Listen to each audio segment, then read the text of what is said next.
बिस्मिल्लाहिर्रहमानिर्रहीम। अस्सलाम वालेकुम नाज़रीन। प्रोग्राम मुकाबले में मेरे और आमिर मतीन साहब की तरफ से खुश आमदेद कहेंगे जितने भी इस वक्त लोग हमें देख रहे हैं, क्योंकि इस वक्त मामला यह है कि 10 की सब्जी और 2 रुपए का नान। वज़ीर आला पंजाब और मियां नवाज शरीफ साहब की मुश्तरका जो प्रेस कॉन्फ्रेंस थी उसका था हासिल कलाम। पंजाब के अंदर 201 से 500 यूनिट तक के जितने भी सार्फिन होंगे उनके लिए 2 महीने के लिए 14 रुपए फी यूनिट सस्ती बिजली कर दी गई है। बड़ी अच्छी बात है, इसके ऊपर तो हम आमिर साहब का तजिया लेंगे, मगर एक बहुत ही बड़ा सवाल और भी उठ खड़ा हुआ है कि क्या नवाज शरीफ साहब ने अपनी साहबजादी मरियम को शाबाश दे के वजीर आजम शहबाज शरीफ साहब के यानी कि अपने भाई के मुकाबले में खड़ा कर दिया है। इसके ऊपर हम बात करने जा रहे हैं, मगर इसके साथ साथ पाकिस्तान के अंदर एक और भी बहुत बड़ा इशू है, वो है इंटरनेट की बंदिश का।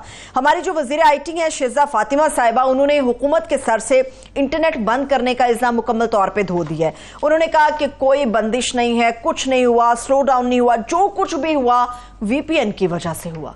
इसमें कितना सच है कितना झूठ है ये भी आप लोगों के साथ हम शेयर कर रहेंगे।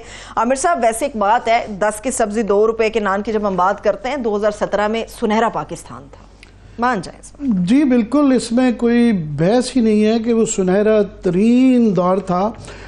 मगर 2017 का जो कट ऑफ डेट है उसके अंदर वो 2018 में भी उनकी गवर्नमेंट थी। हाँ। और उसके बाद PDM 2 की भी गवर्नमेंट चल रही है। वो वहाँ पे शुरू करते हैं, तो काफ़ी हक़ाइक़ जो है ना उनके एक फैक्ट चेक लगा देना चाहिए। मैं सिर्फ याद करा देता हूँ, बार बार कराता रहता हूँ कि 2017 के अंदर जो था ये हमारा 20 जो अरब रुपए का करंट अकाउंट का डेफिसिट था, कुछ 35 अरब डॉलर का वो हमारा ट्रेड डेफिसिट था, फॉरेन एक्सचेंज का बहुत बुरा हाल था। एक तो इनके फैक्ट चेक है वो रिपीट करते रहते हैं, मियाँ साहब को पता नहीं। अब ये तो नहीं कहा जा सकता कि इतने उम्र और इतने तजर्बे के बाद कि उनको जी गलत बताया जाता है, उनको खुद पता होना चाहिए। मगर वो 2018 तक भी उनकी गवर्नमेंट थी, फिर अभी भी जो है 2-2.5 साल हो गए इस गवर्नमेंट को। तो ये एक है। दूसरा, मैं समझता हूँ पहले मुस्बत बात करनी चाहिए। तो बिजली के बिलों से लोगों का बहुत बुरा हाल है। बिजली की लोड शेडिंग 10-10, 12-12, 16-16 घंटे होती है और बिल जो है ना डबल आए हैं, चीखें तो निकली हुई हैं। सो कहीं से भी कोई रिलीफ आए तो बड़ी अच्छी बात है, बहुत। मैं कि तुम मुझे तारीफ करनी चाहिए। मगर कुछ मसाइल आ गए हैं। एक सबसे बड़ा मसला तो ये आ गया है कि मियाँ नवाज शरीफ साहब वो बहरहाल 3 टाइम प्राइम मिनिस्टर हैं, वो नेशनल लीडर हैं। छोटी सी गलती आ जाए तो वो उसके लिए माफ़ी नहीं है। और इन्होंने तो पंजाब में बिल बनाया है जो डेफेमेशन, उसके अंदर गलती से भी गलती होने पे सजा रखी हुई है। तो अपनी जब इतनी बड़ी बड़ी गलतियां करते हैं, जब ये कह देते हैं कि बिजली की महंगी जो है कीमत वो PTI की वजह से है, ये बहुत बड़ा एक ग्रॉस मिस इंटरप्रिटेशन ही मैं कहूँगा, एक गलत बयानी है, बहुत बड़ी गलत बयानी है। क्योंकि इसमें कोई अब बहस नहीं रह गई। इन्होंने खुद जो है मोहम्मद अली साहब को अब अपनी काबीना का हिस्सा बनाया है और उनकी अपनी ही रिपोर्ट के अंदर जो है उन्होंने 1990 के अंदर पीपल्स पार्टी और नून लीग की नवाज शरीफ साहब की बनाई हुई ये जो IPP कंपनियां थी, और 2015 में ज्यादा 2014-15 में जो लगाई गई, जो शहबाज शरीफ की पंजाब में और वफाक में नवाज शरीफ साहब की, सूबे और वफाक दोनों के अंदर जो प्लान जो मुआहदे किए गए वो सारे फ्लॉड थे। और उसकी वजह से जो मुल्क की तबाही हुई है इसके अंदर कोई वो नहीं है। मैं सिर्फ जिक्र कर दूं कि आज इस बात का जिक्र जो है वो इन्होंने पाकिस्तान के, मैं समझता हूँ सबसे मायनाज इकोनॉमिस्ट जो है वो हैं आतिफ मियाँ। आतिफ मियाँ जो हैं ये नॉमिनी हैं इसके नोबेल प्राइज़ के। ठीक है। उनकी तरफ से आज ये यहाँ पे मैंने उनकी वो रखी हुई है, ज़रा निकाल लूँ, यहाँ फैलाव ज़्यादा हो जाता है। एनीवे, उनका ये कहना है कि जनाब ये जो 2000 जो उसके अंदर इन्होंने 15 में और उससे पहले जो 90s में जो ये किए गए, उन्होंने कहा ये उस वक्त जब लगाए जा रहे थे तो यहाँ पे बैठे एक बच्चे को भी समझ आ रही थी कि ये बहुत ही एक नादानी की जा रही है और ये बहुत ज़्यादा एक नालायकी के तौर पे ये किया जा रहा है कि पाकिस्तान ये पैसे जो डॉलरों के अंदर आ रहे हैं, 30-35 बिलियन डॉलर की इन्वेस्टमेंट की गई कि रुपयों में रिटर्न आएगा, हम कैसे दे पाएंगे। इसके ज़रिए नज़र आ रहा था कि ये डेट ट्रैप में हम फंसेंगे। इसके पता नज़र आ रहा था कि हमारा जो है बैलेंस ऑफ पेमेंट का क्राइसिस, फॉरेन एक्सचेंज का, डॉलरों का मसला रहता है, ये मसाइल बनेंगे और हम उसके बाद हमारी ग्रोथ भी सफर हो जाएगी और ये भी होगा। उन्होंने कहा जी किसी को उस जमाने में जब भी लग रहे थे तो मैंने बड़ी कोशिश की लोगों से इधर बात करनी, मगर उन्होंने कहा कि ये नालायकी थी, नॉट इन सो मेनी अल्फाज, उन्होंने उनके एग्जैक्ट अल्फाज नहीं है, मगर उनका मोर और लेस ये तजिया है कि पाकिस्तान में जो इक्तिसादी अमूर के ऊपर एक बहुत बड़ी नालायकी पाई जाती है और इनकी नाकिस पॉलिसियों की वजह से हम इस हाल तक पहुंचे। ठीक, मैं ये समझता हूँ, और जो मोहम्मद अली रिपोर्ट भी अब कहती है, और जो ये गौहर एजाज साहब ने FPCCI की पिटीशन जो सुप्रीम कोर्ट में डाली हुई है, उसको पढ़ के तो होता है कि सिर्फ ये अकल की कमी नहीं थी, उसके अंदर वेस्टेड इंटरेस्ट थे, मुनाफाखोरी हुई कि किसी ने अपने पल्ले से बेताशा दफा भाई मुआहिदों में एक पैसा भी नहीं लगाया, गवर्नमेंट से ही कर्जे लेके मुनाफाखोरी 30-30 साल से चल रही है और खौफनाक जो है मुनाफाखोरी उसके अंदर हो चुकी हुई है कि अभी हम 2100 अरब रुपया हर साल 2.1 ट्रिलियन जो है सिर्फ IPPs को दे रहे हैं। तो ये जो कहना कि जी ये PTI को है, ये मैं समझता हूँ कि गलत बयानी है, एक अपना मान लेना चाहिए कि ये इकरार है, ये हमारी गलतियां, मानना तस्लीम करने में कोई किसी का छोटा नहीं। मैं लास्ट एक जुमला कह दूं कि इसके अंदर कि ये हल नहीं है। हल जो है बड़ी अच्छी बात है कि इन्होंने अगर गवर्नमेंट आवाम को कुछ रिलीफ दिया है, मगर हल IPPs को एग्रीमेंट को रिव्यू करना और रीनेगोशिएट करना वो है जो गौहर एजाज साहब कह रहे हैं। सही, ये छोटे छोटे लॉलीपॉप से काम नहीं चलेगा। सही है, लेकिन अभी अपने मेहमान की तरफ जाएंगे जैसे ही हमारा रब्ता होता है आमिर साहब, लेकिन इसमें एक और जो बड़ा नुकता और खासतौर पर इस मामले पर बिजली के रिलीफ पे सबसे ज्यादा तनकीद जो हमें सिंध से देखने में मिल रही है, उसमें एक बड़ा वैलिड पॉइंट तो ये है कि इतना बड़ा अगर रिलीफ आपने करना था या तो चीफ मिनिस्टर करती या प्राइम मिनिस्टर ऑफ पाकिस्तान करते। नवाज शरीफ साहब ने किस हैसियत में ये इतना बड़ा ऐलान किया है, और ये जो पैसों की बात आ रही है कि जी पंजाब ने अगर इतने पैसे दिए हैं तो यहां से भी बात पूरी होनी चाहिए, और वजीर आजम को ये रिलीफ ओवरऑल देना चाहिए, क्योंकि तड़प हर शख्स रहा है, चाहे वो सिंध के अंदर है, चाहे वो पंजाब के अंदर है, चाहे वो बलोचिस्तान के अंदर है, चाहे वो KP के अंदर है, सब जगहों पर लोग तड़प रहे हैं। नहीं, उसमें बिल्कुल कोई भी इशू तो बिल्कुल बनाया जा सकता है, पर बहरहाल वो हुकूमती पार्टी के सरबराह हैं और फ्री टाइम प्राइम मिनिस्टर हैं तो वो कर सकते हैं, मगर जब पंजाब की बात करते हैं तो वो फिर ये सिंध में जो MQM जमात इस्लामी और पीपल्स पार्टी है उनका एक रीज़न बन जाता है कि वो इसके ऊपर एहतजाज करें कि ये उनकी शान नहीं है कि वो उनको एक अपना नेशनल स्ट्रेचर रखना चाहिए। मगर इसके अंदर एक और ये है कि वो ये समझ रहे हैं कि पहले नवाज शरीफ साहब थे, फिर शहबाज शरीफ साहब आ गए। एक बात ये भी सामने आ रही है आमिर साहब कि आप जैसे बता रहे हैं नवाज शरीफ साहब एक बड़े कद के सियासी रहनुमा हैं, 3 टाइम प्राइम मिनिस्टर रहे हैं, एक प्रेस कॉन्फ्रेंस की बड़ी हवा चलाई गई, तो बेहतर नहीं होता कि अगर प्रेस कॉन्फ्रेंस में सामने चंद सहाफ़ी होते और कुछ सवाल जवाब का सेशन होता, कुछ अपनी कहते कुछ उनकी सुनते। ये तो दहाइयां हो चुकी हुई है, नवाज शरीफ साहब ने कोई प्रेस कॉन्फ्रेंस नहीं की। आज एक नौजवान और मेरा ख्याल है मरियम बीबी की भी कभी जेन्युइन प्रेस कॉन्फ्रेंस नहीं है, मतलब हमें नहीं कभी मौका मिला कि हम भी कभी सवाल कर लिए जाएं या बुला लिए जाएं। 2-4 दफा जब सहाफ़ियों से बात की जाती है, जो बात की जाती है वो मंजूर नज़र किस्म के चंद लोग आते हैं, तो ये नवाज शरीफ साहब ने दहाइयां हो गई हुई हैं। वो लंदन वाली प्रेस जो है ना कोर, वो ही यहाँ भी अगर बुलाएं तो उनसे ही मिलते जुलते हैं, तो वो मिलना उन्होंने छोड़ दिया। चलिए ठीक है।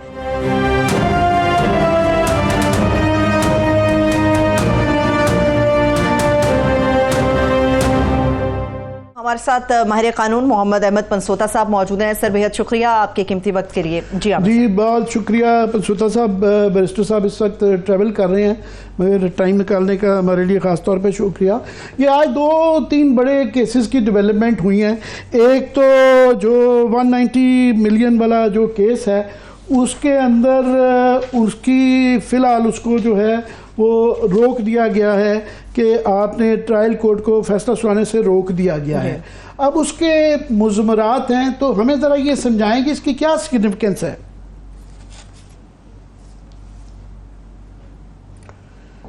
सर बेसिकली जो खान साहब की अगर आप देखें तो सारी की सारी जो लिटिगेशन है दैट इज अगेंस्ट खान साहब, वन रीजन और the other it is failing with the gradual piece of time. और आप ये भी देखिए कि जितने केसेस हैं जिनमें स्पेशली कन्विक्शंस भी हैं, वो भी सारे के सारे केसेस इवेंचुअली जो हैं बीन सेट असाइड। और उसमें जो बुनियादी रीजन सब्सटेंस से पहली जो बात इंपॉर्टेंट है वो ये है कि जो प्रोसीजर है वो बड़ा एक हरिड जिसे कहते हैं ना, जिसमें एक हरिडली आपको एक चीज नजर आती है, और वो हमारे मैक्सिम ऑफ लॉ है कि justice hurried is justice buried.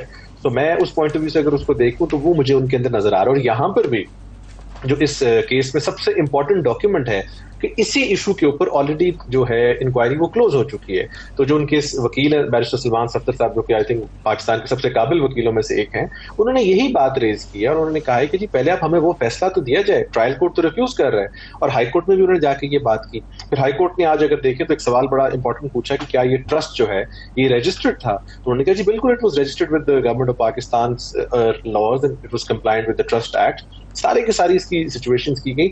और जो इस केस में सबसे इंपॉर्टेंट एस्पेक्ट जो कि समझ नहीं पा रही दुनिया, वो ये है कि जो नेशनल अकाउंटेबिलिटी ब्यूरो का लॉ है उसमें आपने इलीगल गेन एक्सप्लेन करना है, इल गॉटन गेन एक्सप्लेन करना है, miss use of power explain करनी है। यहाँ पर ये कैसी मिस यूज ऑफ पावर है कि या कैसा इलीगल गेन है कि जिसके रिजल्ट में वो चीज भी बन जाती है, वो पैसे भी आके एक थर्ड अकाउंट, बल्कि पाकिस्तान के सबसे इंपॉर्टेंट अकाउंट में पार्क हो जाते हैं सुप्रीम कोर्ट में, और किसी किस्म की कोई एम्बेजलमेंट नहीं होती, कोई फाइनेंशियल विड्रॉल नहीं है। लेकिन उसके बावजूद नेशनल अकाउंटेबिलिटी ब्यूरो ये कहती है कि ये फायदा लिया गया। और जो यूनिवर्सिटी बनाई गई जिसके अगेंस्ट इस ट्रस्ट डीड को प्रेजेंट किया जाता है, नो डाउट ये 2-3 लोग ट्रस्टीज हैं उसमें, लेकिन ट्रस्टी कभी भी, याद रखिए ट्रस्ट का लॉ जो है वो बड़ा बेसिक लॉ है कि उसके अंदर ट्रस्टी कभी बेनिफिशियरी नहीं हो सकता। अगर ट्रस्टी अपना बेनिफिशियरी होगा तो this is against the concept of trust until unless कि वो ट्रस्ट ये स्पेसिफाई चीज करता है। यहाँ पर तो ट्रस्ट भी और चीजें, एक यूनिवर्सिटी भी बन गई, पैसे भी आ गए गवर्नमेंट ऑफ पाकिस्तान के। दो चीजें हैं, मैं चाहूंगा इस पर आप रोशनी डालें। एक तो ये कि जो मैं खिस कर रहा हूँ कि उन्होंने ये कहा है कि जनाब ये 2020 में जब नैब ने बंद कर दिया था तो आपने दोबारा कैसे खोल लिया। दूसरा, एक नैब की तरामीम के खिलाफ जो है कानून के अंदर गवर्नमेंट सुप्रीम कोर्ट गालिबन गई हुई है। अगर ये टाइमिंग का भी मैटर है कि अगर वो फैसला आ जाता है तो ये तोशाखाना का केस और 190 मिलियन का केस ये इनफ्रक्चुअस भी हो सकता है, इसके ऊपर भी इम्पैक्ट आएगा। इससे ज्यादा इंपॉर्टेंट बात जो आपने पहली की है कि अगर एक इंक्वायरी एक ही बात पर होके क्लोज हो गई है, ठीक है, आप दोबारा इंक्वायर करना चाहते हैं, आपको कोई रोक नहीं सकता।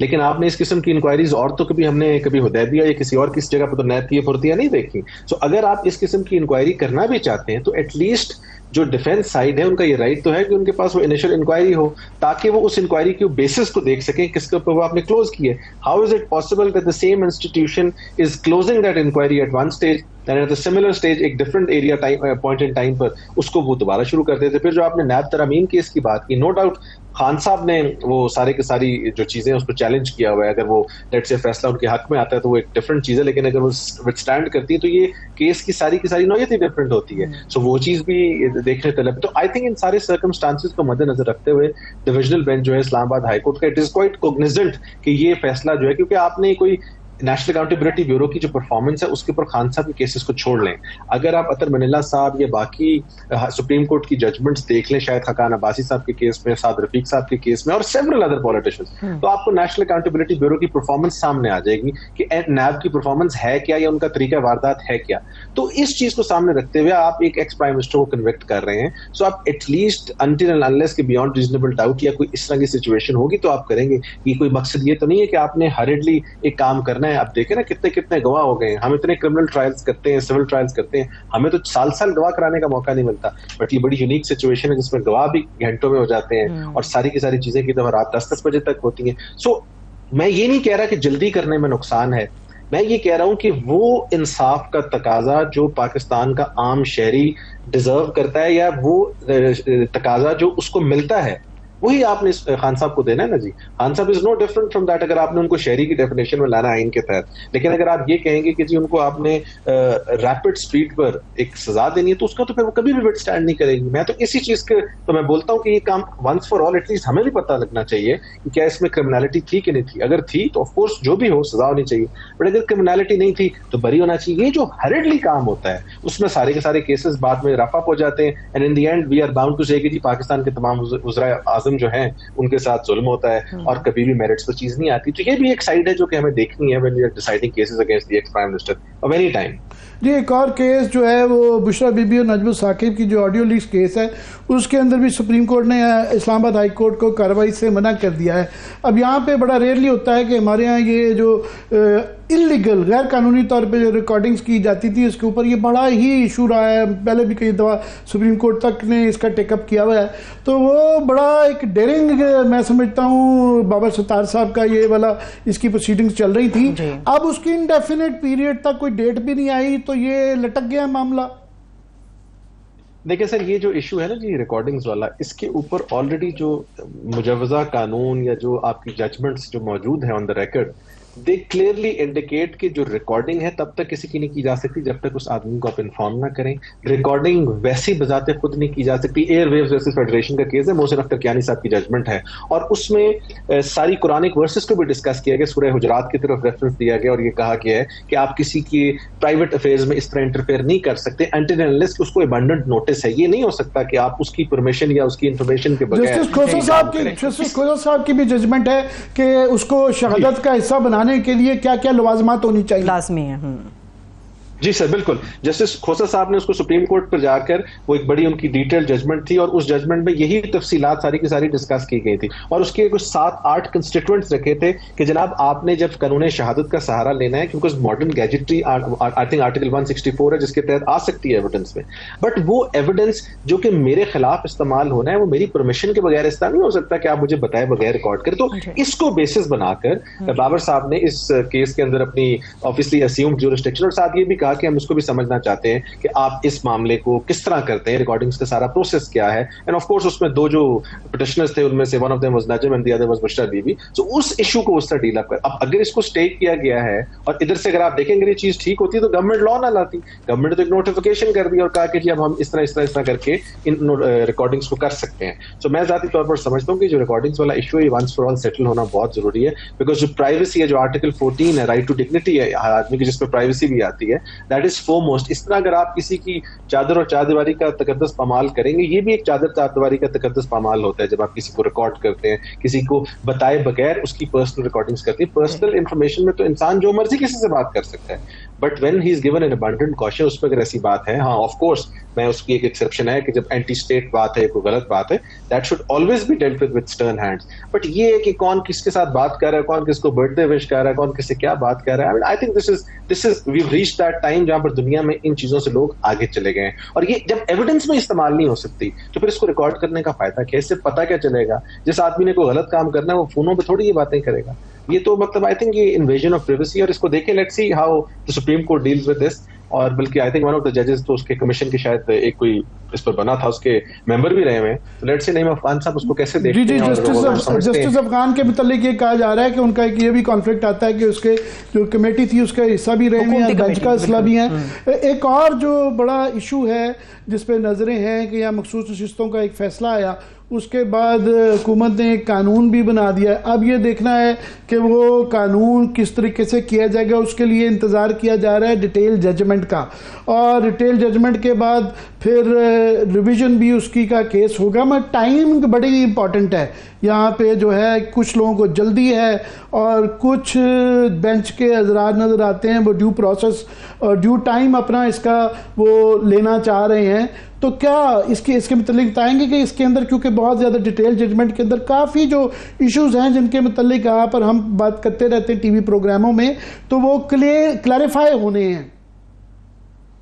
सर पहली बात ये है कि जो ये सारी की सारी डिबेट है, इस पर मैं आपके साथ एक दफा पहले भी बात की थी कि जो आइन की सुप्रीमेसी की डिबेट है, ये अचानक इस मुल्क में पार्लियामेंट सुप्रीम हो जाती है, अचानक कभी कभी सुप्रीम कोर्ट सुप्रीम हो जाती है, कभी कोई तीसरा इदारा सुप्रीम हो जाता है। ये सुप्रीमेसी की जो बैटल है ना, that has been put to rest in 1973 जब पाकिस्तान का आइन बना था, जिसमें लिखा हुआ था कि इसने ये करना है, इसने ये करना है, कभी कोई चौथा सतून ऐड हो जाता है। तो ये सारी की सारी चीजें जो है ना, they have all been put to rest. Supreme जो है वो सिर्फ आइन है और आइन के अंदर जो है अवाम ताकत का सर चश्मा है। मगर यहाँ क्योंकि थोड़ी सी लीगल से ज़्यादा पॉलिटिकल बहस इसलिए आ जाती है कि इस तरह अभी आपने फरमाया कि आइनी तरमीम ज़रूरत होगी, तो इस जजमेंट के वन वे और अनदर जाने से वो जो नंबर्स गेम है आइनी तरमीम करने के लिए, वो एक तो बहुत तब्दील हो सकती है। दूसरा टाइमिंग इसलिए भी इंपॉर्टेंट हुई हुई है कि अक्टूबर तक जो मौजूदा चीफ जस्टिस है, हालांकि ये तासुर होना नहीं चाहिए, पर यहाँ ये क्योंकि ओपनली ये बातें हो रही हैं तो टाइमिंग इसलिए भी इंपॉर्टेंट होती हुई है कि कुछ को है कि उनके होते हुए हो जाए, कुछ कह रहे हैं कि नहीं इसका due process of time and वो इसका रेलेवेंट नहीं होना चाहिए।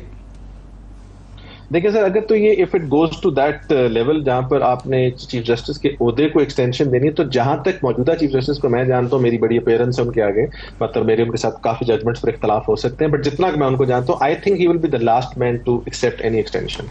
तो उनको तो एक्सटेंशन की बात करना ही गलत बात है, लेकिन स्टिल अगर गवर्नमेंट समझती है कि उनको एक्सटेंशन देनी है तो ये भी चैलेंज होगी और सुप्रीम कोर्ट में ही चैलेंज होगी। तो सुप्रीम कोर्ट में जब ये चैलेंज होगी चीज, अगर हम मानते हैं कि वो नंबर गेम पूरी हो जाती है, तो वहां पर ऑलरेडी आपके पास प्लेथोरा ऑफ जजमेंट्स है जिसमें किसी आपने बुनियादी आईनी ढांचे को जब छेड़ना है तो उसके अंदर आपको इंटरफेरेंस की कितना स्कोप है, वो सब चीजें बड़ी कैटेगोरिकली क्लियर है। सो मैं समझता हूं, मैं तो पर्सनली कई जगहों पर, चूंकि आपके सवाल का तो मैं हमेशा बहुत सीरियस लेता हूं, इसलिए मैंने इसका जवाब दिया, वरना तो I genuinely don't even advert to this, मतलब बियॉन्ड माय अंडरस्टैंडिंग। बैरिस्टर साहब उसके लिए इसलिए भी मैंने भी बार बार इसलिए आपसे पूछ लिया कि ये बहस एक दिन में खत्म होती है कि अगर ये कहीं से इंडिकेशन गवर्नमेंट की तरफ से आ जाए या मंसूर अली शाह साहब का पिछले जब फाइजा साहब की अपॉइंटमेंट होनी थी तो नोटिफिकेशन वेल बियॉन्ड टाइम आ गया था, वो टाइम क्रॉस हो चुका है और इसको क्लैरिफाई एक दिन में किया जा सकता है ये ऐलान करके कि जी वो नहीं इंटरेस्टेड हैं और बिल्कुल ये ऑन द कार्ड्स नहीं है। मंसूर शाह साहब आगे होंगे।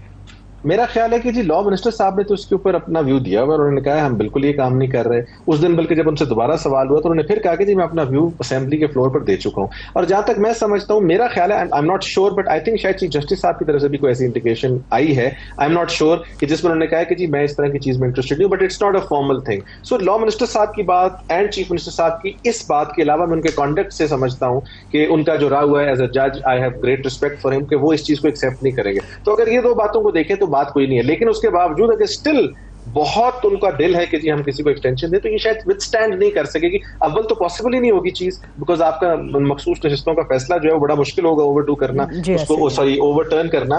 बट अगर वो आप कर भी लेते हैं, इन द एंड कोई ऐसी बात आ जाती है, उम्मीद की जाती है, क्योंकि एक्सटेंशन हमेशा ही एक बुरी चीज होती है, उससे इंसाफ के तकाजे पूरे नहीं होते। मैं एक और लास्ट ईयर आपसे इशू करना चाहता हूं जो कि हमारे लिए, आपके लिए, मेरा सारी पाकिस्तानी अवाम के लिए बहुत एक इशू है। हामिद मीर साहब हमारे कुलीग हैं, वो जो है हाई कोर्ट में गए हैं, ये जो फायर वॉल की जाए सोशल मीडिया के ऊपर जो कदम हैं वो उसके बारे में, और कल ये टेकअप की जा रही है और हमें बड़ी उम्मीद है कि अदालत हमारे और अवाम के रेस्क्यू के लिए आएंगी, क्योंकि आज जो शिजा ख्वाजा साहबा जो हैं, जो कि मिनिस्टर हैं, वो तो मुकर ही गई कि जनाब इस तरह का कोई मसला ही नहीं है। और ये जो हो रहा है गवर्नमेंट बिल्कुल कुछ नहीं कर रही, वो VPN क्योंकि यूज़ कर रहा है, ये उन्होंने एक्सप्लेन ही नहीं किया कि भाई साहब VPN भी इसलिए यूज़ कर रहे हैं कि X बंद किया हुआ है गवर्नमेंट ने। तो वो बहरहाल इसकी लीगैलिटी जो है उसके ऊपर अगर हमें आप गाइड कर सकें। देखिए जी, पहली तो बात यह है कि जो राइट टू इंटरनेट है in the present day and world, वो is a fundamental right now. Pakistan की सुप्रीम कोर्ट भी, पाकिस्तान की हाई कोर्ट भी इन चीजों पर क्लियर है। जस्टिस अख्तर मिल्ला की तो बड़ी क्लियर जजमेंट है इस पॉइंट पर कि जो राइट टू इंटरनेट है सर्विस जो है अनइंटरप्टेड राइट है, वो आप उसको नहीं छेड़ सकते, बिकॉज वो आपका फ्रीडम ऑफ इंफॉर्मेशन में भी आता है, वो आपकी हर चीज उसके थ्रू आती है। और पाकिस्तान का तो इस वक्त primary source of information is internet. बच्चे स्कूलों में भी इंटरनेट पर पढ़ रहे हैं, उनको टैबलेट्स हर चीज पर पढ़ाया जा रहा है, और इस तरह का सिचुएशन, उसको अगर आप गैग करेंगे, रोकेंगे, तो उससे बेनिफिट कोई नहीं मिल रहा। सेकेंडली, जो VPN का इस्तेमाल है, VPN का इस्तेमाल दुनिया के मेजॉरिटी ऑफ द मुल्कों में इसको इलीगल है, पाकिस्तान में भी असूली तौर पर तो ये इलीगल है। लेकिन जब आप देखते हैं कि पाकिस्तान के वजीर आजम साहब अचानक ट्विटर के ऊपर ट्वीट कर देते हैं, तो वो ऑफ कोर्स VPN का इस्तेमाल है। शहजाद साहबा ने भी ये बात की है। तो मैं तो समझता हूँ कि सबसे पहले इस चीज की इंक्वायरी होनी चाहिए कि ये कैसे ट्वीट्स कर पा रहे हैं। चले एक आवाम तो करे, उसको तो आप इस बात पर पकड़े या ना पकड़े। तीसरा जो फायरवॉल का कॉन्सेप्ट है जी, फायरवॉल्स के अंदर डिफरेंट, मैं चूंकि एक दो क्लाइंट्स को मुझे मौका मिला रिप्रेजेंट करने का जो कि टेक्नोलॉजी रिलेटेड है, फायरवॉल्स के अंदर डिफरेंट सिचुएशंस होती हैं, आपके डिफरेंट लेवल्स पर गेटवेज ऑपरेट करते हैं। एक SMS लेवल पर ऑपरेट करता है, फिर आपके इंटरनेट लेवल पर ऑपरेट करता है। बट टेक्नोलॉजी दुनिया में यहां तक चली गई है जहां पर ऑफकोर्स पैकेट्स के थ्रू उसके पास होते हैं एंड चीजें बिल्कुल फिल्टर की जा सकती हैं। बट उस लेवल पर जब आप फिल्टरेशन करेंगे, I personally feel that would tantamount to sort of interfering a lot in private information and private domain, जिस तरह के भी हमने पहले एक केस डिस्कस किया था ऑडियो लीक्स का। तो इस चीज को रोके बगैर, हाँ, मैं बिल्कुल इस चीज के हक में हूं कि जहां आपके आइन की एक्सेप्शंस हैं, जहां आपके आइन की वायलेशन होती है, उन इंस्टेंसेस में इंटरनेट और no internet, you should take everybody to task. लेकिन if you take it to a level, इस लेवल पर चले जाएंगे कि आपने एक रेडी वाले को भी इसके अंदर फायरवॉल और इन चीजों में लाना है, तो फिर ऑफकोर्स इंटरनेट स्पीड स्लो होगी, आपके इंटरनेट सर्विसेज पाकिस्तान में स्लो होगी। जब वो स्लो होंगी तो आधी से ज्यादा दुनिया, देखिए आपका मीडिया, इस वक्त मैं आपके साथ स्काइप पे बात कर रहा हूँ, अगर इंटरनेट ही नहीं चल रहा होगा तो मैंने आपसे क्या बात करना है, तो ऑटोमेटिकली एक एक्सेस टू इन्फॉर्मेशन कट जाती है। So I think that should be protected at all cost, and I think Shiza Sahiba को should take this very seriously कि जो प्रोविजन ऑफ इंटरनेट है with its valid speed is a fundamental right now. अगर आप उसको if you displace that through any action, तो वो I think will not sustain and should not sustain in the present circumstances. बहुत बहुत शुक्रिया barrister साहब, आपने बड़ी एनलाइटनिंग आपकी गुफ्तगू थी। मैं सिर्फ इसके ऊपर 2-4 मिनट अगर आपके पास हैं बकरे से पहले कि एक तो ये जो आउटराइटली जो डिनाई कर दिया जाता है कि नहीं जी हम तो कुछ कर ही नहीं रहे, ये कुछ खुदा का खौफ करना चाहिए गवर्नमेंट की अपनी तरफ से। इनके अपने ही जो मामू हैं इनके ख्वाजा आसिफ साहब, अब गालिबन इनके मामू, बहरहाल वो मामू को मामू बनाएं, बाकी सारी कौम को ना बनाएं। ये बहरहाल जैसी कैसी भी है लूली लंगड़ी सही, मेरा इलेक्टेड गवर्नमेंट है, ये निगरान गवर्नमेंट तो ये करती थी, ओपनली मुकर जाते थे। पूछना चाहिए कि अगर नेटवर्क स्लो नहीं किया तो $500 मिलियन का नुकसान वहां से वो फ्रीलांसर्स को, पूरा पाकिस्तान रो रहा है, 500 मिलियन का नुकसान हो गया। और ये कौन है? ये वो बच्चे हैं जिनको ये कहते हैं कि जी हम यूथ को हम बड़ा, यूथ के लिए पॉलिसी आती है, यूथ के लिए जो बड़े बड़े आंसू निकलते हैं, इतनी इश्तिहारबाजी आती है। ये वो गरीब बेरोजगार बच्चे हैं जो घर से सॉफ्टवेयर की बाहर काम कर रहे हैं कंपनियों के लिए। और मेरे लिए बड़ी हैरानी की बात थी और मुझे बड़ा फख्र भी हुआ कि पाकिस्तान दुनिया में 3रे नंबर पे इन बच्चों की अपनी कोशिश की वजह से। सो उनके रिस्क को टांग मार रहे हैं। फिर एक ओवरऑल आप देखें इतनी मुतजाद किस्म की गुफ्तगू है कि आज प्राइम मिनिस्टर का जी हम $25 बिलियन ला रहे हैं जी वो आईटी के उसमें, पूरा सेक्टर डेवलप करने की 5G आ रहा है और यहाँ 4G नहीं चल रहा, लोग जो है 3G 2G 4G के लिए तड़प रहे हैं, नहीं चल रहा और 5G और 6G की बातें हो रही हैं। तो ये क्या कर रहे हैं? कोई खुदा का खौफ करें कि ये इनको ये कोई जवाब भी कुछ लॉजिकल होता है। मुझे नहीं पता कि बड़ी खुशी होती है, मैं तो बड़ा प्रमोटर हूँ कि खवातीन और यूथ हैं, ये रिलेटिवली यंग हैं और खातून भी हैं, तो बड़ी खुशी की बात थी। मगर जब इस तरह की करती है, मुझे नहीं पता इनकी आईटी की क्या क्वालिफिकेशंस हैं। मैं इंडिया के जो आईटी के वजीर हैं उनकी मैं देख रहा था, वो बाहर से भी बड़े वो है, वो उनकी जो IIT जो है सबसे बड़ा इदारा है कानपुर का, वहाँ के ग्रेजुएट हैं, फिर वो कैलिफोर्निया से करके हैं, उनकी आईटी के लिए बड़ी क्रेडेंशियल्स हैं। मुझे नहीं पता कि इनकी क्या क्रेडेंशियल्स हैं, मगर जब इस तरह की बातें करती हैं जो कि एक आम बच्चे को भी समझ आती है, तो फिर लोग शक में पड़ जाते हैं कि इनको जो है शायद मजीद या तो ये विलफुली कर रही हैं, और विलफुली कर रही हैं तो अभी बुरी बात है, अगर विलफुली नहीं कर रही और इनको नहीं समझ तो उससे भी ज्यादा बुरी। लेकिन आमिर साहब दाएं बाएं आपके बहुत सारे आईटी के एक्सपर्ट्स होते हैं, हर वजारत के चंद एक्सपर्ट्स होते हैं जो वज़रा के हमेशा साथ रहते हैं। ये बदकिस्मती है कि फिर फिगर्स अवाम के पास दुरुस्त आते हैं कि नहीं आते, ये एक अलग बात है। इसका जो है सिर्फ ये इखलाकी और ये कानूनी पहलू तो है। कल मुझे बड़ी उम्मीद है कि जज साहब जो हैं आगे सुप्रीम कोर्ट में और लाहौर हाई कोर्ट में भी इस तरह ही गई हुई है, मगर इसकी कोई पेशरफ्त रुक जाती है तो इस्लामाबाद हाई कोर्ट इसको रोकेगी यहाँ पे, क्योंकि बच्चों के रोजगार का मसला है। एक हमारे यहाँ वैसे बड़ी अच्छी बात है, पिछले 2-4 सालों में हम $2.5 बिलियन पे चले गए हैं और इसके अंदर स्कोप जो है वो 7-8 बिलियन तक का है। ये 25 बिलियन वाली तो खुदा के लिए ये बातें ना ही प्राइम मिनिस्टर किया करें, जो है 25 बिलियन तक आपकी पूरे पाकिस्तान की एक्सपोर्ट्स जो है बड़ी मुश्किल तक खींच के जो है 30 बिलियन तक लेके गए हैं, तो वो नहीं है। मगर इसके अंदर जो इंसानी पहलू है और बेरोजगारी का मसला है और गरीब लोगों की एक रोजगार जुड़ा हुआ है और वो उसके अंदर वो करोड़ों में है बच्चे, करोड़ों में बच्चे हैं।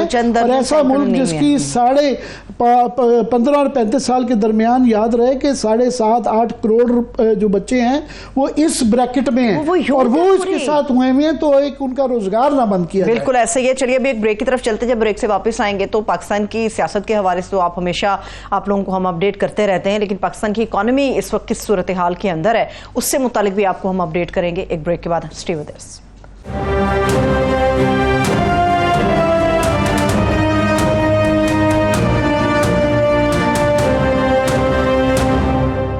ब्रेक ब्रेक के बाद एक मरतबा फिर से तमाम देखने वालों को हम खुशामदीद कहेंगे। सियासत की बात हम कर चुके थे, अब हम बात करने जा रहे हैं उस एक मर्ज की जिसको दवा तो बहुत ज़रूरी चाहिए मगर नहीं मिल पा रही। वो है पाकिस्तान की इकॉनमी, हमारी जो मईशत है उसका पहिया जिस तरह से चल रहा है, रुक रुक के चल रहा है। उस पर बात करने के लिए इस वक्त हमारे साथ माहिर मुआशियत डॉक्टर शाहिद हसन सिद्दीकी साहब भी मौजूद है। डॉक्टर साहब बेहद शुक्रिया आपके कीमती वक्त के लिए। आमिर साहब इस मर्ज की दवा इन्हीं से लेंगे। जी डॉक्टर साहब, ये मैं जिक्र करता रहता हूँ कि टू फेसेस ऑफ पाकिस्तान के गवर्नमेंट से ही सुन लिया जाए तो लगता है कि यहाँ पे दूध और शहद की नहरें बह रही हैं, मगर फिर खुद ही जो है ना अपने आप को कॉन्ट्रडिक्ट भी कर देते हैं।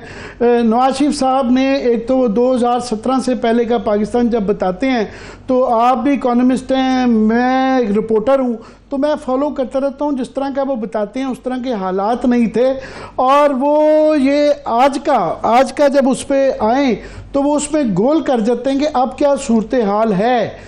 मैं देख रहा था, आतिफ भी यहाँ पाकिस्तान के बड़े नामवर इकोनॉमिस्ट हैं, उनका देख रहा था, उनका जी हमारी 70 साल दौर में 2023 और 24 से बुरे साल नहीं थे, ग्रोथ के हवाले से भी और महंगाई के हवाले से भी।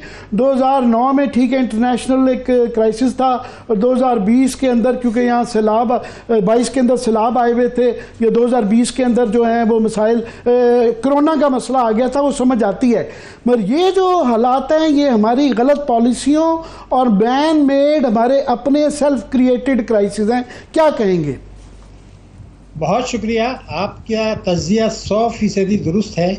कोरोना की आड़ में जिस तरीके से ताकतवर तबकों को गैर ज़रूरी मराद दी गई थी कई हज़ार अरब की, ये वर्ल्ड का एक रिकॉर्ड था। अब 2022, 23 और 24 में जो आपने मईशत की बात की, मैं रिकॉर्ड में ये इजाफा कर दूं कि इस मुद्दत में बैंकों ने, ताकतवर तबकों ने, कारपोरेट इदारों ने पाकिस्तान में जितना मुनाफा कमाया उसकी पाकिस्तान की 77 साल तारीख में कोई मिसाल नहीं है। ये एक मुकम्मल गठजोड़ है मुल्की अशराफिया का और बैरूनी अशराफिया का। उसमें स्टेट बैंक भी शामिल हैं और दीनी मजहबी जमातें, सियासी पार्टियां, उलमा, मुफ्ती, इस्लामी नज़रियाती कौंसिल, ताजिर, सनतकार, सब ने अपना अपना हिस्सा डाला है। अब ये बात मैं क्यों अर्ज़ कर रहा हूँ, आप इसके मैं बता दूँ कि अब हम एक IMF के साथ एक 37 महीने का प्रोग्राम में जा रहे हैं। ये मैं आपको रिकॉर्ड पे बता रहा हूँ कि 37 महीने तक पाकिस्तान की मईशत लड़खड़ाती रहेगी, हमारी गर्दन 4 मुल्कों के हाथ में रहेगी। जो रोल ओवर्स कर रहे हैं वो 1 साल के लिए किया है, वो अमेरिका, चीन, सऊदी अरब और UAE जब चाहें वो ब्रेक लगा दें। हमें अपने इनकी रोल ओवर हर साल कराना पड़ेगा, हमें मज़ीद कर्ज़ों की रीशेड्यूलिंग करानी पड़ेगी, उसके बाद भी गुजारा नहीं होगा। और तीसरी बात ये कि मुल्की कर्ज़ों को भी आगे चल के रीशेड्यूल करना पड़ेगा। हुकूमत ने जो आदाद शुमार रखे हैं 2027 की इस हुकूमत ने, उसकी रोशनी में एक आम आदमी भी ये कह सकता है कि बुनियाद रख दी गई है कि 2027 के बाद हम 25 प्रोग्राम में IMF के पास जाएंगे। मगर अफसोस की बात यह है कि अपोजिशन की जो जमातें हैं, तहरीक इंसाफ के अलावा भी जो हैं, वो कभी ये बातें करने के बजाय सिर्फ ये करते हैं कि लूट लिया, बर्बाद कर लिया, कभी भी स्पेसिफिक बात से इज्तनाब करते हैं। इसलिए करते हैं कि उससे ताकतवर तबकों के मफादात पर ज़र पड़ती है। अभी मैं बात आपको इसको बता दूं कि हमने ये कहा कि 2027 तक टैक्स GDP का तनासुब 13% रहेगा। माजी में ये 14.4% था, लेकिन जब ये 14.4 था तो कर्ज़ों पर सूद जो था वो तकरीबन बहुत कम था, 100 रुपये में 62 रुपये सूद था। अब तो 100 रुपये में 122 रुपये सूद है। तो इसका मतलब ये है कि तमाम पार्टियों ने इस बात पर रजामंदी जाहिर कर दी है या खामोशी कि ये जो 15,000 अरब रुपया वज़ीर आज़म ने कहा था कि FBR कम वसूल कर रहा है, सिर्फ FBR अगर सूबों का शामिल कर लें तो 22,000 अरब रुपया सालाना हम कम वसूल कर रहे हैं। और तमाम पार्टियां इस बात पर खामोश है। कोई ये नहीं कहता कि जनाब अगर ये 15,000 या 22,000 आपने वसूल करना है तो टैक्स GDP 13 नहीं होगा, ये तो फिर 17, 18, 19 होगा। एक और मैं आपको रिकॉर्ड पर बात बता दूं, एक मिडिल क्लास का आदमी, जिसके पास 200 गज का मकान था, अगर वो उस मकान को बेचे तो उसको 4 करोड़ रुपए मिलते हैं। आपको मैं यकीन दिला रहा हूं कि जब वो 4 करोड़ उसके पास आएंगे जो उसने 200 गज का मकान बेचा है, तो उसको रात की नींद हराम हो जाएगी कि उस पर 40% उसके मुनाफे पर टैक्स लगा दिया। अभी देखिए दुनिया में कहीं हमने नहीं देखा, पाकिस्तान में भी डिपॉजिट पर पहले तो 0 होता था मुनाफे पर, फिर 10% कर दिया था, अब ये उन्होंने 40% कर दिया। यानी ये कह रहे हैं कि बेवकूफ़ आदमी, तुम डॉलर बैंकों में पैसा मत रखो, तुम इसके डॉलर बना लो, बाहर भेज दो। मुझे आप बताइए कि बैंकों का मुनाफा, बैंकों में जो पैसा रखा था, ये तो वो पैसा है जिस पर हम टैक्स दे चुके थे। अब बैंक ने अगर मुनाफा दिया तो आप 10% उस पर ले लें। आप टैक्स लूटने वालों से तो, कौमी दौलत लूटने वालों से तो 6% टैक्स लेते हैं। जिसने बैंक में जमा कराया, मुल्की बचतें की, उसको आप कह रहे हैं 40% टैक्स दे दो तो वो डॉलर बनाएगा। ये क्यों कर रहे हैं? ये इसलिए कर रहे हैं कि 15,000 या 22,000 टैक्सों की वसूली कम, मुल्की बचतें जो माजी का रिकॉर्ड है उससे तकरीबन 10,000 अरब रुपया एक साल में कम वसूल कर रहे हैं। और कायद आज़म ने, आपको याद होगा, 1 जुलाई 48 को जब स्टेट बैंक का बुनियाद रखा था तो उन्होंने बचतों की अहमियत बताई थी कि कर्जों के बजाय बचतों पे जाओ। अब एक साजिश हो रही है, मगर मैं ये कहना चाहता हूँ अगर तीनों पार्टियां कर रही हैं तो ये बजट पे डॉक्टर साहब, ये इस पे हम कल तफसील से स्टोरी भी कर रहे हैं कि एक तरफ वो ऑस्टेरिटी की बातें कर देते हैं, मगर अपना उनका जो गवर्नमेंट का एक्सपेंडिचर इन बजट के अंदर वो सबका डबल हो गया है। पार्लियामेंट का भी डबल हो गया है, सदारती महल का भी डबल हो गया है, गवर्नमेंट का एक्सपेंडिचर भी डबल हो गया है। 1-2-4 डिपार्टमेंट बंद करने की सिर्फ बातें हो रही हैं, पर रोज़ की कोई 2-4 हर महीने में नई अथॉरिटीज़ बन जाती हैं। पर आप जो डरा रहे हैं कि बाद में भी IMF के हमारा क्या बुरा हाल होगा और अभी हम we are not out of the woods और इस मुश्किलात से ही निकले। पर यहाँ तो आज की ये मैं खबर देख रहा था कि 28 अगस्त को IMF का इजलास है और उसके अंदर बाकी एजेंडे के अंदर पाकिस्तान का जिक्र नहीं है, जिससे कि अभी भी ये शक रहते हैं कि हमारा ये एग्रीमेंट अभी मौजूदा शराइत में भी, सख्त शराइत में भी कबूल होता है या नहीं होता। मैं ये समझता हूँ ये 2-4 दिन ऊपर नीचे होगा, इसकी अहमियत नहीं है। अहमियत ये है कि इसके बाद हमें 2027 के बाद फिर IMF के पास जाना पड़ेगा, जबकि चीन का शायद ऑप्शन अवेलेबल नहीं होगा, अमेरिका नहीं इजाज़त देगा। तो मैं तो अभी भी एक हल एक और मेरे जहन में आया, मैं आपको बता दूं, 25A है। 25A वो ये है कि हर बच्चे को मुफ्त और लाजमी तालीम देनी है। तो जब सुप्रीम कोर्ट में आइन का 25A आर्टिकल 25A आइन के अंदर है, ये मैं नाज़रीन को बता रहा हूँ जी, मैं अर्ज कर दूं, उसमें यह है कि 26 मिलियन बच्चे हमारे स्कूल नहीं जा रहे। तो सुप्रीम कोर्ट जो है वो बेइंतहा मुकदमात कर रही है, सियासी मुकदमात, रिजर्व सीट्स के, इलेक्शन के। मेरा तो ख्याल ये था कि वो एक खुद नोटिस लें और उसमें यह कहें कि भाई देखो 25A है, इसमें हर बच्चे को तालीम देनी है। 26 मिलियन बच्चे स्कूल नहीं जा रहे। तीनों पार्टियों ने जो वायदे किए थे एलोकेट करने का, उसका 1/3 भी नहीं किया। तो सुप्रीम कोर्ट अब उनको ये हुक्म दे कि हम ये कहते हैं कि आप 25A के तहत 26 मिलियन बच्चों को 5 साल में मुकम्मल जो है वो तालीम दें, तो उसको कम से कम हर साल 50 लाख बच्चे स्कूल भेजें। उसके मुताबिक बजट बना दें पहले तो, और उसमें तालीम का बजट, कितने स्कूल चाहिए, कितनी डबल शिफ्ट चाहिए, कितने उस्ताद चाहिए, पहले तो ये रख दें। उसके बाद आप सेहत के लिए 2.5% मिनिमम चाहिए, वो रख दें। उसके बाद दिफा का रख दें। उसके बाद जो कर्ज़ों पर सूद देना है वो रख दें। उसके बाद ये कहें कि जी आप अपने अखराजात कर लें और जो टैक्सों की ईमानदारी से वसूली है अवाम पर बोझ डाले बगैर कर लें। तो मैं आपको यकीन दिला रहा हूँ पाकिस्तान की किस्मत बदल जाएगी। ये सब कुछ अशराफिया कर लें, लेकिन अगर सुप्रीम कोर्ट ये हिम्मत कर ले, 25A को कर ले, तो आप ये देखेंगे कि मेरे मुल्क की जो जब 22,000 अरब का मैं आपको बता रहा हूँ टैक्सों की चोरी है, यह वसूल नहीं हो रहे। वज़ीर आज़म 15,000 खुद कह रहे हैं FBR का। तो ये तो डॉक्टर साहब आप बात कर रहे हैं कि कैसा होना चाहिए, जो मैं बात कर रहा हूँ जो इस वक्त सूरत हाल है।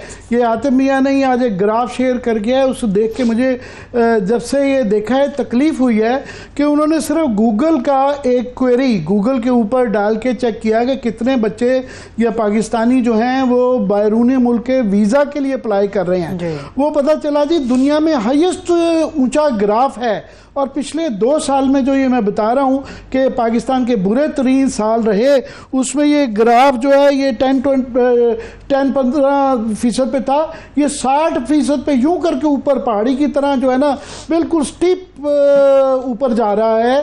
तो ये तो है हालात। चलिए बहुत शुक्रिया, थैंक्स सो मच आमिर साहब। देखने वालों का भी शुक्रिया।